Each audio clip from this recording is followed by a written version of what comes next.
an unfinished work of literature, an archive of descriptive history. Your body and your genome can be read as a comprehensive dossier on a succession of colourful worlds long vanished, worlds that surrounded your ancestors long gone, a genetic book of the dead.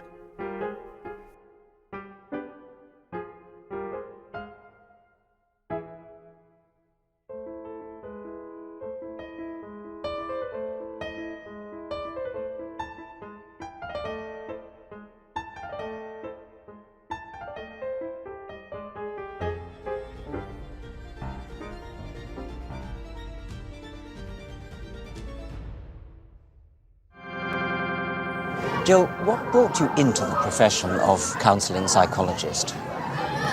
I think it was my background, really, the way I was brought up. I was raised in what you might call a fundamentalist sect called the Exclusive Brethren.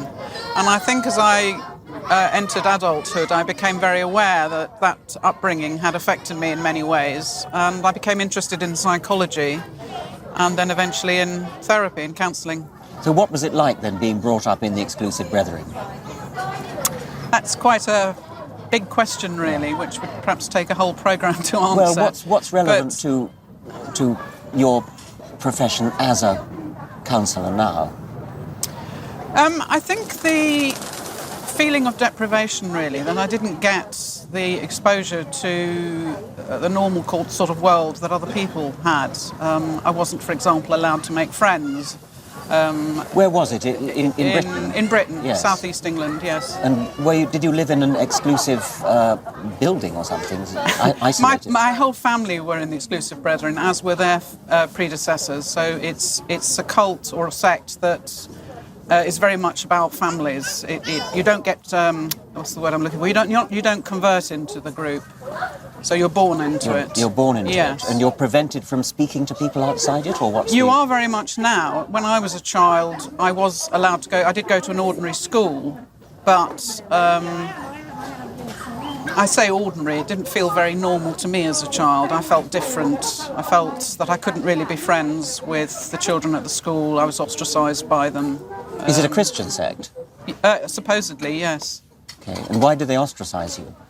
At school? Yes. Because they knew I was different. They knew I wasn't allowed to go out and play with them, that I wasn't allowed to have them back at home, and I couldn't go to their homes in the way that children normally do when they're making friends. Are your patients today people who've been subjected to similar conditions as a child? Some of them have been. Some of them have been exposed to other kinds of conditions, such other forms of child abuse, such sexual abuse, physical abuse. I'm very interested in religious abuse, but I haven't really felt, at times I haven't really felt that I can help people yet. I feel that I'm not quite at that point. The phrase religious abuse may be new to some people. What do you mean by it? What do I mean by it? I mean, by religious abuse, I mean that children are not brought up to develop their own belief systems. They're indoctrinated into the belief system of the group that they're growing up with.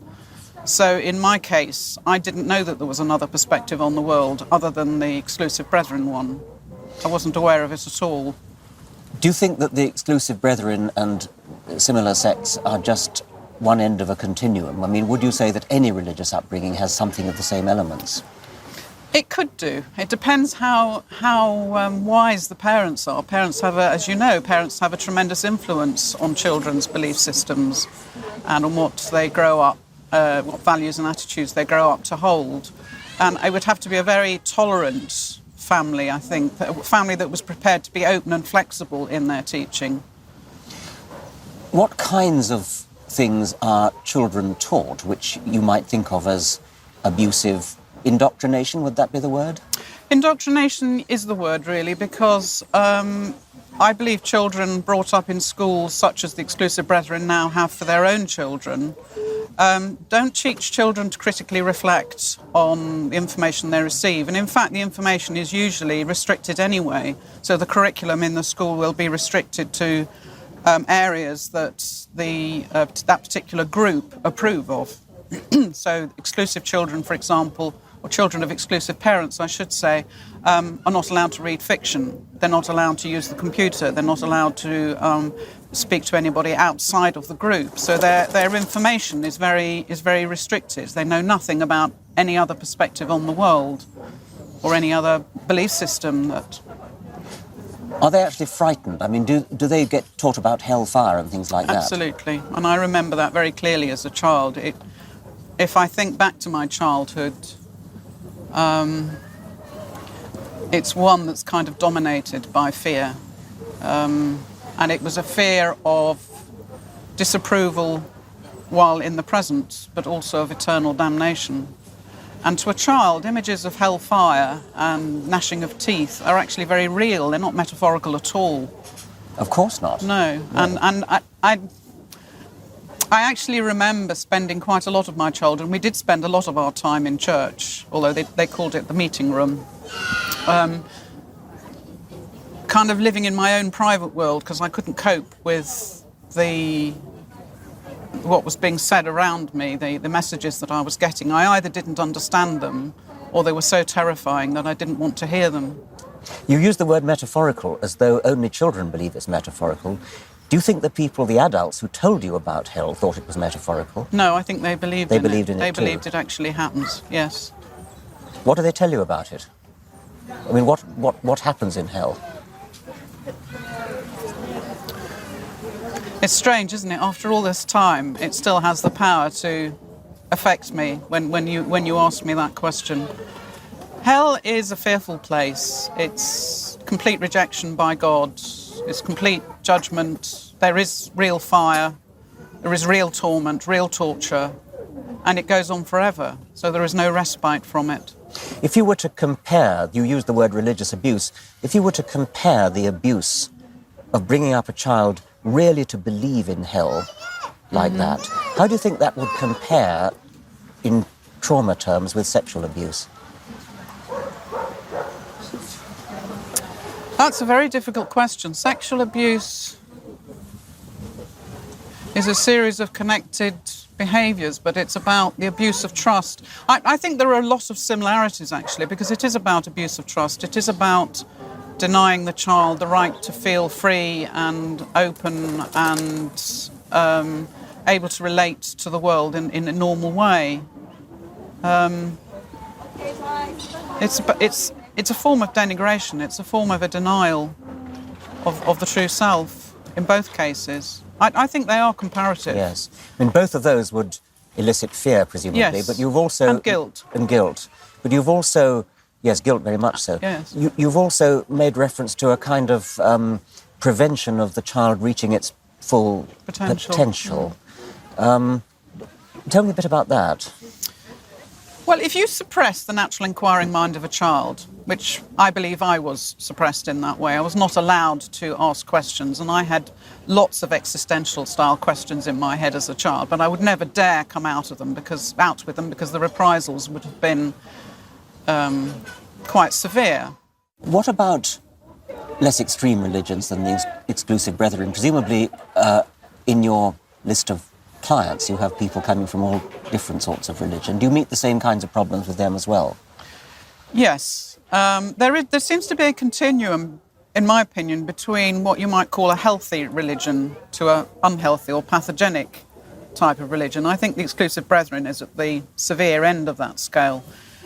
I think it is possible to have a healthy attitude towards religion, but it would need to be a very open and flexible one. And certainly some of the Christian clients I've had have had that. They perhaps haven't even joined a church. They're Christians as an individual rather than as a group.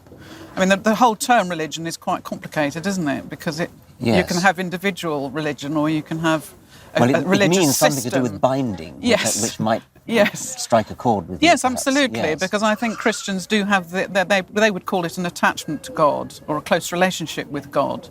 And presumably other religions would say that the same, that they have this strong attachment to a leader of some kind, a spiritual leader or a god of some kind. Right. Yes. Do you help children or people, adults, to escape from this kind of entrapment? I do help people to escape, but not in the way, not as a therapist. One way in which I help is to offer support to people that are leaving. And I do that, at the moment I've got quite a large email support group running which takes in people from all over the world. They all happen to be ex-exclusive brethren, mainly because they have a shared understanding of what they've been through.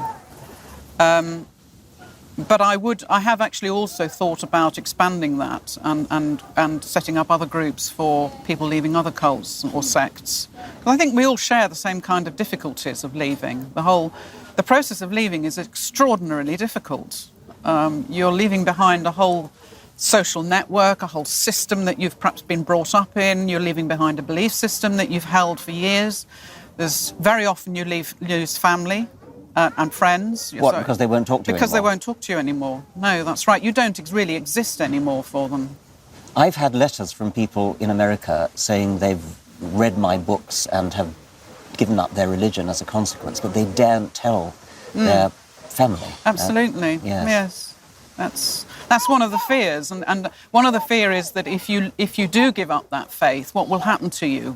Is there perhaps a God after all? Could there be something there after all? Yeah. That will kind of come down on you? And I mean, for years I couldn't think about whether I was a Christian or not. Yes. It was too scary. Can you tell me something about the problems people face when they try to leave a sect like the Exclusive Brethren? Yes. It affects people in a number of different ways, really. For a start, the sect is a very closed set network. It's their social environment, it's their social network, it's their whole belief system. So when they leave, they're leaving all of that, and they don't know what they're leaving it for, because the outside world is very unknown to them. They're also leaving all their family and their friends behind, because usually when you leave a closed group or a cult, you're not allowed to have contact with people outside at all. So there's a huge sense of loss, but also this kind of discombobulation about, well, what do I believe in now? Where have my beliefs gone? It feels very much as if someone's pulled a rug from under your feet. Yes. You were telling me a story about a man who got in touch with you trying to leave. Within cults, or sects, you often find dissenters amongst them, but who don't dare to leave, and they will often behave in a secretive manner. So this particular young man had a laptop computer and a digital camera and a mobile phone hidden in his bedroom. And using this equipment, he got in touch with me via the internet. They were hidden. What would have happened to him if they He would have been, if they had discovered his equipment, he would have been thrown out of the group. And that would have meant instant loss of all his family and his friends and his job, because they all worked for each other within the group. So you were saying he got in touch with you? He got in touch with me, and we communicated first of all by email, and then we met a few times. And I think he developed a double life in a way. There was his life with me and one or two other people outside, and his life in the cults. And the two weren't meeting at all, really, and he was therefore able to manage that. But then we got involved in some filming for a television programme about the Exclusive Brethren, and all of a sudden his worlds collided, and he couldn't really cope with it anymore. And of course also the Brethren found out about his equipment and put a lot of pressure on him to withdraw from the programme, which sadly is what he did. The programme still went out, but it was very much changed in content. Right. What other stories can you tell about patients, obviously in confidence, patients that you've assisted to leave cults and sects? Yes, when we say I've assisted them to leave, I haven't actually assisted in the process of leaving. What I've done is helped them after they've left. Yes. There was another young man who had huge problems socially. He didn't know how to go, from a very simple basis, he didn't know how to go into a pub and order a pint of beer. I can imagine. And eating in a restaurant was total anathema. Yeah. And he didn't know about what his rights were in the real world. He didn't know who to go to ask for advice. He didn't know about solicitors and lawyers and insurance companies. He didn't know about any of those things. So there's a lot of life skills that are missing, and that kind of information that you need to exist in the real world. But he also seemed to have a deficit in terms of, social skills, but also in being able to think through things and make decisions and make choices. Because when you're in a group like the Exclusive Brethren, all those things are very often done for you. You don't have to make a choice. You don't have to make a decision. Someone else makes it for you. You actually don't even have your own individual sense of moral conscience. It's called an assembly conscience. So what's right and what's wrong, and there's never any grey in the middle, it's always right or wrong, is defined for you by the group. You used the word abuse a moment ago. It seems to me that you've entirely borne out the justification for that word in that story and the other story. What do you think is the motivation of the, what are they called, elders, the people who run the church, for doing this kind of really horrific thing to children, really stultifying children and, in effect, ruining their lives? Why would they want to do that? It's something to do with control and a sense of power, the sense of power that they achieve or they experience in controlling the environment of all these people. And of course they fall from grace, as the phrase goes. That, by the way, is another way of controlling people, is to have a language that is unique to a group so that outsiders don't understand it. So fall from grace is one that the Exclusive Brethren use quite a lot for leaders that in some way transgress or they come into conflict with another leader. It's a kind of a power game they're playing. Is it, or is it that they don't know better because they themselves were raised in the yes, church? I'm sure that fits in there somewhere. I mean, a lot of people, for example, a lot of people will criticise their parents for the way they brought them up. I don't criticise mine because I know that they were trapped in the same system that I was trapped in. And in fact, it was because they decided to leave when I was 16 that I'm sitting here today, or I might still be in that group. So it was their strength of purpose and their psychological resilience that enabled them to get up one day and walk out. I suppose it could be said that all of us are, to some extent, trapped by our upbringing. Absolutely. And what the Exclusive Brethren demonstrated in you and in other people is an extreme, which perhaps teaches us a lesson for how to bring up children in the, quote, real in the real world. Yes, absolutely. So what's the message? That children should be allowed to think for themselves, that children should be allowed to make decisions? Not totally, presumably. That you could go too far the other way. You could go too far the other way and leave children feeling somewhat bewildered by the almost chaotic, a feeling of chaos, perhaps, if you gave them too many choices. They do need structure, don't they? But they need to be allowed to hear different perspectives on things. They need to be allowed to investigate. They need to be allowed to develop their critical faculties so that they can take a number of different viewpoints and weigh them up and decide which one is for them. They need to find their own pathways, not be forced into a particular mould, which is how I feel happened to me as a child. And that was 45 years ago. You know, and here we are today. And I still feel sometimes that there's a legacy of that upbringing. And I'm sure most of us would agree with that. I'm an ethologist, an animal behaviourist, and one of our favourite things is imprinting. Yes. Goslings at a certain age imprint on the parent figure. In a critical period of life, do you think there are critical periods of human child development during which this kind of abuse is particularly abusive, particularly influential? I think what you say is absolutely correct, that there are critical periods. In fact, it's an area that I'm particularly interested in at the moment, and I'm sort of trying to explore a little bit. Because I've always had the sense that when you use the word friend, I actually don't know what you mean. It seems Still. as if... No, still, I really don't know what you mean. And I'll be heard to say suddenly when I'm talking with somebody, "Oh, is that what being a friend means?" And they'll say, "Well, yes." I say, "Oh, OK." So for a little while, I've got that concept and I can hold on to it. But then I lose it again. It's as if there's something kind of missing there. And I'll tell you another story. I read your article recently called Viruses of the Mind. And I read it. And as I read it, I thought, how does this person have the confidence to be so authoritative about such a controversial area? Is he not afraid of being criticised? Well, And I also thought, well, actually, there are some parts in this paper that I feel slightly ill at ease with. But I couldn't focus on it. I found it really hard to actually critically reflect on that paper and a number of other papers in a way that was productive. I had to go and get permission almost from someone else to do it. So I raised the whole area with a friend of mine, and he started talking about it. And it kind of gave me permission to do the same. And I found that quite interesting, because I think, you know, at this age, I ought to know by now what critical reflection means. But actually, I think in some parts, sometimes I actually don't. It's as if something hasn't developed, and I feel angry about that sometimes. I really feel angry about it. And I can't help feeling if somebody as intelligent as you suffers from that, just think what it must be like for the majority. Yes.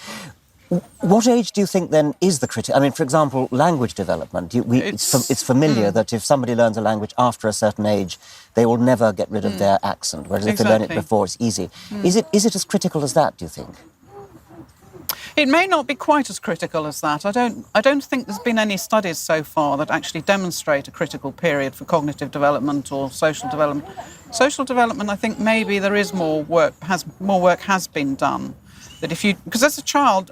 Exclusive brethren don't get to rehearse friendships. They don't get to experiment. What will happen if I nudge my friend? What will happen to that friendship if I push him in the pond? They don't get to do things like that. So that is a real deprivation, which, yes. I mean, experiments on monkeys, at least, would suggest that it could be very serious to be deprived of that kind of social contact at an early age. Do you think the teenage years are important in this? I think they are, and it was in the teenage years, actually, that I felt the isolation at school much more. The alienation was more profound during my teenage years. I was much more aware of it. I was more aware of the children in the school ostracising me. They would be talking in the playground, giggling about their boyfriends or whatever, and if I approached, they would say to me, "Go away, you wouldn't understand." And that is so cruel. Yeah. I mean... The children were, the other teenagers were being teenagers. They were, you know, that's what children do. Yes. What felt cruel to me was the fact that I didn't really understand why I couldn't join in their conversations. But, you know, I used to comfort myself with another thing that the brethren say, and that is that, well, never mind, I've got the light. I've seen the truth. I'm one of the special elite. I'm going to be all right. Nice, modest sentiment. Yes. And I remember times when I distinctly recall having those thoughts in my head. It's a kind of combination of smugness and cruelty, which is a very unlovely combination, isn't it? There are a lot, yes, and that's a kind of double message, which mirrors another one that I had. And these verses still reverberate in my head. One of them I've misremembered. I remember it as "Thou shalt be judged and found wanting." Whereas actually it is "Thou shalt be weighed in the balances and found wanting." But the opposite one, the antithesis, is "Well done, thou good and faithful servant." So childhood is about striving not to be judged, striving for that conditional love, because it wasn't unconditional. That unconditional positive regard just wasn't around. But at the same time, striving for those rewards, those well-dones. But thou good and faithful servant. It was breadcrumbs off the table I was looking for, not real valuing, not really somebody actually valuing the strengths that I had, the good things about me, my true self. It felt like, looking back, it felt like it was a kind of proxy self. It wasn't really me. And I look back on my childhood sometimes and think, did I really exist? You know, that wasn't me. It felt like I was asleep. Or someone used the phrase once, it was like a living dead. Yes, there were times when life was great, when life was fun, but there were also huge chunks of time when it wasn't. And I fear for the children today. I really fear for them. The children of the Exclusive Brethren or the children of any other group that's as closed as that and as pathogenic as that. Because now they not only have their home life and their church life, but they now are getting their school life. All three important areas of their lives, all giving them the same message, that they're worthless, shapen in iniquity, born in sin, shapen in iniquity. Do you think it's important that we shouldn't concentrate on the exclusive brethren exclusively? Because, after all, there are so many other religions, Absolutely. and some of them may be even worse, but some of them may be not as bad, Not as bad. but nevertheless having something like the same Yes. traumatic effect Yes. upon child development and Yes. psychology. Oh yes, I think yes, there are. There's a very large number of groups, some Christian, some not Christian, that have the same kind of. I keep thinking about the Muslim group actually, and the Yes. repression of women in particular, Yes. and how hard it. I mean, I think women leaving any group that's patriarchal in its setup is. Well, we don't really have. I think one writer called it the realistic right of exit. When we leave, we actually don't have what we need to survive outside, and yet we should have the right.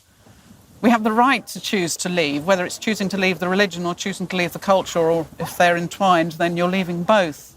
Of course, it doesn't help if the rules state that you shall not only be ostracised by your family, but actually killed. Absolutely, yes. Yeah, physically killed, but of Yes. course you can also be psychologically killed. Yes. And I think that is not so permanent in a sense, but it's still nevertheless devastating. What sorts of things do you tell your patients when they've come out and they're trying to get adjusted? Well, as a therapist, I tend not to tell people anything because I like to empower them to come to their own place, wherever they're comfortable. But I encourage them to tell their stories because that's what I needed when I left. It feels right that they should be validated and they should get the chance to tell the story without me judging them, without me offering them anything other than unconditional regard, without advising them, because they've had all that. They need to develop their own ways of thinking, which by listening to them and reflecting on what they're telling me, I can actually facilitate that process. Can you facilitate their getting some sort of an alternative family or something to take the place of the family that has disowned them? Well, it's quite interesting you should say that because I think they do tend to gravitate towards groups. My research on the exclusive brethren demonstrated that when people left, they tended to join a similar brethren group, but one that wasn't quite as extreme to begin with. Very high percentage of them did that. Sort of gradually weaning themselves off. Exactly. They gradually wean themselves off. And then sort of now, very few of them belong to one of those brethren groups. They've either given up going to church altogether or they've joined the Church of England or some other religious group. And interestingly, my nephew, when he left about 8 years ago, when he left the exclusive brethren about 8 years ago, he immediately wanted to join the army, which I thought was quite interesting. Yes. He went straight down to the army recruiting centre. Fortunately for him, he was too young, so they couldn't, at that point, offer him anything. But it was interesting that he wanted to find another group to belong to. And if all your life you've belonged to a group with very strong borders and you leave it, that's a huge loss, isn't it? An American colleague of mine, wrestling with the problem of why America, uniquely in the Western world, is a country of religious maniacs, came up with a suggestion that because it's a country of immigrants who've left their extended family back in Europe, they needed a substitute family. And so churches filled the role of substitute family, and that's why they got such enormous power and still do. That seems to chime in a bit. That does chime in very, very well with what I was saying. Yes, I hadn't thought of that perspective. That's a very interesting one, isn't it? As humans, we do tend to want to live in social groups. That is what churches often provide. Yes. People often will not just go to church on Sunday, but belong to go to coffee mornings and kind of treat the church as a sort of social extended group. family, a social group. And in fact, my research again showed that if people were attending church regularly, they were actually experiencing less mental distress than people who weren't. So there was a protective function to it. It didn't depend on whether they believed or not. It depended on their actual attendance, which suggests that it's the social group that's important, the network, the structure that it provides them. Yes. You mentioned a while back that you thought religion could be healthy. What did you mean by that? Well, religion can provide. It can. Sorry, I'll start that again because I've got too many thoughts came into my head at that point. Religion can provide an explanation for people. It can provide an interpretive framework about why the world exists, where it came from, all the kind of existential questions that people ask. And from a psychological point of view, does it matter if that's true, the explanation that they... No, not if the person is satisfied with it. Yeah. So if they believe in it, Yeah. and a lot of people don't even need evidence. They can have again. this faith. They can have this faith in something, Yeah. and it provides them with a structure, with a way of life and a belief system that they're okay with, as long as they don't start asking questions. And of course, once they start doing that, then the whole edifice can crumble. But it also provides other things. I mean, the whole ritual of a religion provides a means by which you can express emotion, for example.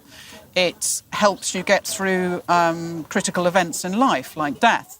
And in that sense, it can offer hope, because most religions have a sense of an afterlife or a reincarnation, for example. The whole process of prayer, I believe, has a lot of similarities to therapy.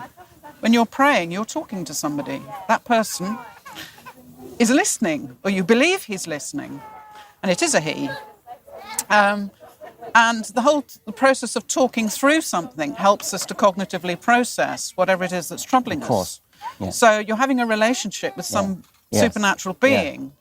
And it does actually help you work through some of your Sure it does. things that are troubling There's you. a famous computer program called Eliza, which you may have heard of, which is I think it's actually a psychoanalyst, but I mean it's programmed to behave like a person, like a person, and it's very successful. It is actually very successful. Yes. So you're talking to an imaginary friend, and it's fine. It doesn't matter that it's not really there. That's right. It still works. That's right. As long as you believe. I mean, the point about God is that the supernatural being is that the people believe he does exist. So when they're talking to him in prayer, or even just walking along the street, I mean, not everybody has to kneel down to pray to this God. They can ask for advice, they can ask him to help them make choices and decisions about life. And there's somebody listening. And that's what I do as a therapist, I listen.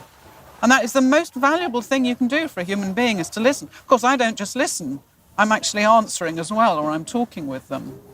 That is fascinating, actually. Yeah. I hadn't quite got my head around that. Yeah. And I think also religion, it's consoling. It can be comforting. The problem is, of course, that it's very easy when you've got all that to get sucked into something that is more pathogenic, a bit further down towards the other end of the continuum. Yes. And that's the danger. Your experience yourself is being born into a cult, and your patients, I think, are mostly born in as well. Yes. What about people who are born again, people who are sucked in by evangelists, by people who have recruited them? Maybe they're feeling lost and vulnerable and adrift. Do you meet some patients like that who've been, as it were, captured by cults of this sort? I haven't actually met any clients like that, no. But I have met people in life, in the course of life, who are born-again Christians. It's a concept that I've never really fully understood. And in fact, some people who are born into cults often go through the process of being born again too. You don't have to be someone who's never been religious before. It is a strange phenomenon, and I think it does require the person to be vulnerable at some level for them to be caught up by the excitement of being born again. And I think that there is an element of that. And I often think that people at universities perhaps are susceptible because they're discovering all these new ways of being, and it's quite a stressful time as well, and they're looking for something. They're looking for meaning. The search for meaning is something that humans seem to engage in at some point. I mean, it's notorious that the first week of a freshman's arriving in university, they are descended upon by the Christian this and the Christian that and the Christian the other. They don't leave them alone. No, they don't. Yes. That's right. And so they are vulnerable, and it's perhaps the first time they've been away from home, so they haven't got that structure behind them anymore. Yeah, and they're offered friendship, love bombing, as it's love called. Love bombing, yes. Offered a lot of things that perhaps they've been deprived of in the past as well. And once again, I come back to the question of the motive of the people doing the love bombing. Do you think they really believe what they're promoting? That's a good question. It's $1 million question, really. I think a lot of them do really believe in it. And that makes it all the more dangerous. And it does make it all the more dangerous. I think maybe the people at the top, some of them don't believe in it. They've built this kind of empire almost, and they are the earthly gods sitting at the top, and they are the only ones that are in touch with the supernatural God sometimes. You know, everything is a conduit through them. Yes. To the man of God, might be called. But the whole euphoria that comes with born-again Christians, I mean, we know about that the brain produces its own natural opiates, the endorphins. And I think that there is a physiological background to all of this as well. That's fascinating too. You know, I mean, rituals, there's a link between rituals and prayer and meditation and intense intense religious experiences and the production of endorphins. Has it actually been shown that endorphins are, say, released when people listen to plain song or that kind of hypnotic religious ceremony? I'm not sure. No, nor am I. We could check that one out. Yes. But I mean, they have demonstrated, for example, we've laughed just now, and endorphins and laughter go together too, and endorphins and singing. So, of course, all the church singing is improving people's sense of well-being. Yes. You were very convincing on the health benefits of religion, consoling and things like that. Is there a downside as well, and what would that look like? What I would call a more unhealthy type of religion, for a start, tends to diminish the self, diminish the identity of the person. So instead of the person being valued for their strengths and their potential, they're seen as wicked, sinners, shapen in iniquity, as I said earlier, and even when they do good works, it's not really them that's doing it. It's God working through them. So there's this sense of helplessness, really. There's nothing I can do to save myself. And sin is not seen as something that's inevitable, which perhaps is a more positive way of looking at it. But sin is seen as something that is to be judged, and that forgiveness is extremely difficult. And shame and guilt and fear, everything is controlled by those three emotions. So if you transgress, you feel shame, you feel guilt, you feel fear because of the consequences of that. There is a tendency for unhealthy religions to have a very absolutist, rigid way of thinking about things. So everything is seen as either or. You're a sinner or you're saved. Think there's truth or it's not truth. There's absolutely no room for ambiguity or uncertainty in the middle. And life actually isn't like that. No. Life is not in, all or nothing. There is this huge area in the middle where most of us live. Do you think among the impoverishments that children suffer from such an upbringing is a lack of ability to make moral judgments for themselves, constantly relying upon what? Upon the moral judgments of the community? I think children raised in closed groups like this have a tendency to take on what I call the assembly conscience. So it's a moral judgments given to them by the people around them. And if their parents and their church and their school are all the same people, then that's all they ever hear. They only ever hear the moral judgments of their particular group. And it's interesting once, actually. Can I tell you a little story? Please, yeah. I lived in Switzerland for a while. I was married. I had 2 small children. And I went into a children's clothes shop and I saw this lovely tweed coat in there. And it reminded me of home. So I felt moved towards buying this coat. And I picked it off the shelf, took it up to the counter. And then I saw it had it was double-breasted, 2 rows of buttons. Oh, I don't like double-breasted coats came into my head. And it was like suddenly I had what you might call an epiphany, I suppose, because it suddenly struck me, hang on a minute, it's not me that doesn't like double-breasted coats, it's my mother. So I bought the coat and I walked out the shop and it suddenly struck me very forcibly that actually an awful lot of my beliefs, an awful lot of my attitudes and my values were not mine. They were either imparted to me by my parents or by the church. And of course, as a child, that was one and the same thing. Yeah. And I walked out and I went home and I actually felt that I wanted to go out and commit murder just to find out for myself whether it was right or wrong. Yes. I hasten to add I didn't, but there was that feeling that I wanted to go out there and explore for myself what was right for me, what was wrong for me. I suppose a non-religious moral upbringing might start with something like the golden rule, and a child is told, how would you like it Yes. if somebody else did that to you, so why do you do it to them? Would that be a foreign concept to the exclusive brethren, because they would say it's wrong because God says it's wrong, or the elders say it's wrong? I think in a lot of religions that is the case, that a moral sense is not, an individual moral sense is not developed.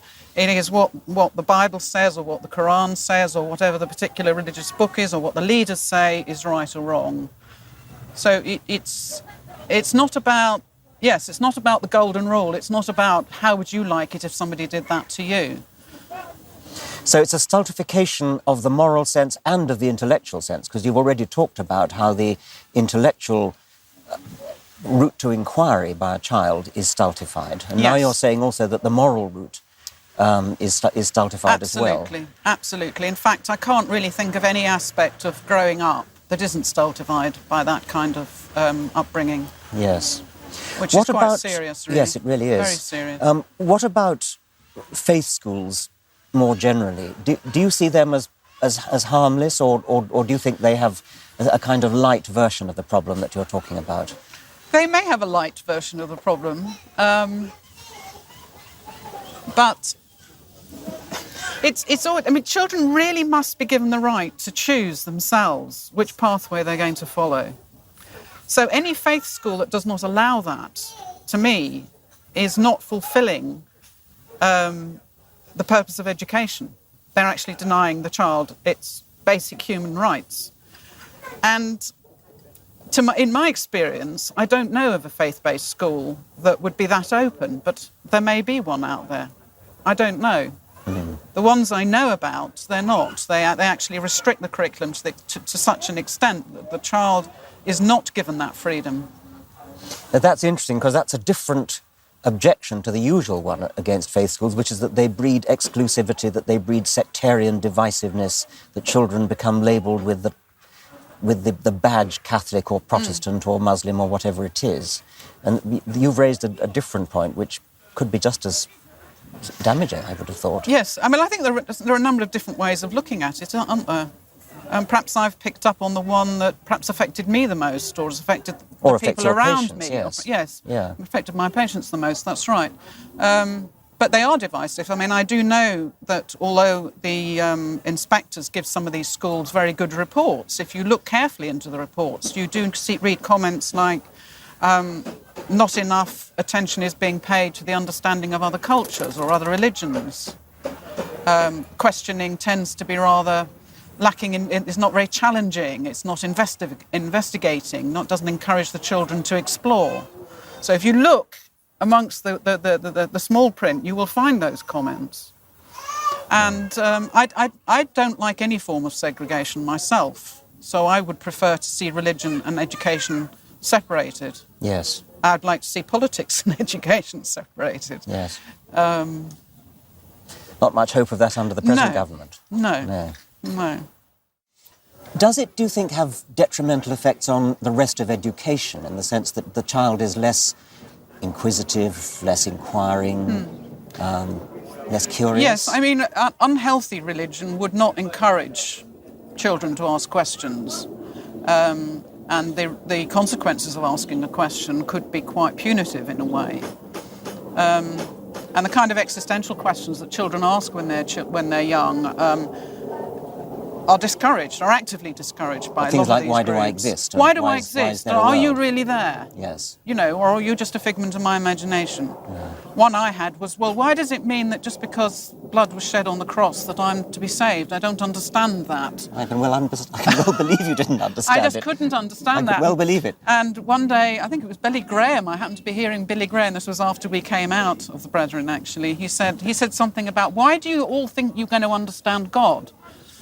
God is so much a higher being. Why should you possibly even think that you could understand him? You just have to accept and have faith. And I thought, oh yes, that's the answer. Yeah. And for a while, nice my and easy answer. My spirit was quieted for a while, yes. but it didn't last very long. Yes. But yes, I think as children, the problem with many of these religions is that they don't allow children to ask questions, that naturally inquiring mind of the child is suppressed. And that is very detrimental because they never see any other perspective. They never hear any other perspective.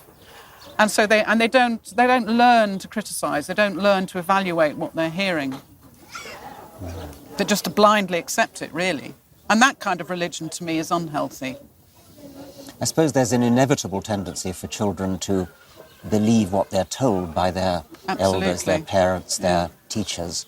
But somehow, would it be fair to say that religion gratuitously adds to that inevitable effect? Well, it does, if there's yet another authoritative being well, up quite there apart from that. I mean, religious education makes it even harder for children to develop the inquisitive curiosity that any good educator because religion would wish. Is absolute, you mean? Because yes. It tends to say this is the truth. Yes. And there is no other truth. Yes. This is it. Yes, yes. If you don't believe what they're saying to you, then somehow that's a shortcoming in you. It's turned round. It's you that's lost your faith. It's not the religion that's wrong. It's not the truth that's wrong, or that something's wrong with what they're saying to you. It's you. Somehow it's a shortcoming in yourself. And again, you're made to feel guilty for not believing in it, totally. Do they actually warn you that there will come a time when people will tell you things that sound different from what you're being told by us? Oh, yes. There will come a time when people will tell you to be curious, to ask questions, to think for yourself. Yes. And what are you supposed to do about that? You're supposed to ignore them. You're supposed to regard them as evil. I mean, my brother, who is still in the Exclusive Brethren, has described me as the embodiment of evil, and I'm now doing Satan's work. So if he hears about this television programme, he will see this as yet another example of Jill doing the work of Satan. And that's because was programmed as a child to expect that kind of thing to happen? Yes, anything that's outside is evil and wicked, and it mustn't be heard, it mustn't be listened to. And so discussion with the outside world is discouraged. Information coming in is very much controlled, and this is true of any religion, really, especially at that end of the spectrum. It becomes less as you move towards the more open types of religion. Is there any suggestion that cults like this might actually be investigated by the police for what they're doing? I mean, I'm starting to think that perhaps protection of children from their own parents is something that one ought to seriously think about. I totally agree with you, actually. I have, on many occasions, felt the need to talk about, what can we do? What have I done? We say, what have we done in the name of religion, but what have I done to kind of stop it going on happening, because it is going on happening. As we're sitting here now, there are hundreds of children in schools, in faith-based schools, where they're being educated in the same way that their parents are educating them, in the same way that their church is educating them. The same kind of narrow-minded, blinkered way of looking at the world, that this is the absolute truth, and it's the only way you can think about this. Perhaps since there is so much public consciousness about child abuse, we should actually start using the phrase child abuse, mental child abuse, for this kind of thing. Not to say that it's necessarily as bad as physical child abuse, but nevertheless something serious, and it's not exaggerating to call it child abuse. I don't think it's exaggerating to call it child abuse, and I've been saying this for some time now. Not everybody agrees with me. They look at you. What do they say? How can that be? How can it be mental abuse? You know, they're children. Somehow it's not seen as mental abuse. I called it religious abuse earlier, but it doesn't even have to be about religion. If you bring a child up and discourage it from thinking freely and making choices freely, then that's still, to me, that is a form of mental abuse or psychological abuse. Or if you tell a child that when it dies, it's going to roast forever in hell. That is abusive, yes. I should have thought that was a good candidate for being actually more abusive. than at least some milder forms of sexual abuse. If you think about post-traumatic stress disorder, and I'm not somebody that likes putting labels on things particularly, but there does seem to be something about trauma that creates a certain constellation of symptoms in people. And there is evidence that prolonged stress in childhood can lead to the same thing. It can lead to, I used to get flashbacks, I still do occasionally, and nightmares and hypervigilance and so on, all these kind of symptoms that people who are traumatised by car accidents, bombings, whatever, also experience. And for me, psychological abuse is just as powerful in provoking that kind of symptomatology as sexual abuse or physical abuse. It can happen, and in my research, I actually demonstrated that quite a high percentage of people were experiencing symptoms similar to those who've been through what's normally accepted as an acceptable trauma. Not an acceptable trauma, No, a trauma that's normally accepted by the medical profession as... And you're talking now about mental abuse of the kind that we've just been... I am talking about mental abuse, yes. Yes. You yourself are not, if I may say so, a very good advertisement for what you're saying, because you seem so remarkably well adjusted. But a moment ago, I told you that I was trembling and I was feeling fearful inside. That is kind of a precursor for me sometimes, that I will suddenly have a flashback. And anything can set it off. Yes. But it happens perhaps once a year now. Yes. But that is a symptom of post-traumatic stress disorder. Yes, and in any case, quite apart from your own feelings, you're a therapist who meets it in patients, and so you can actually objectively I have objectively tell us seen about it. Yes. Yes. Yes, absolutely. And no doubt many of the patients are in a much worse state than even the worst that you ever. A lot of the former members of groups, religious groups that I meet, talk about the same kind of symptoms. They talk about nightmares, they talk about intrusive thoughts, they're not wanting to think about it and they're having to think about it. The kind of nightmares, disturbed sleep, anger, all the kind of things that you tend to see in someone who's been through a physical trauma or through sexual abuse. If you enjoyed this episode, you can show some support by subscribing to the podcast, sharing it with your friends, and leaving a review.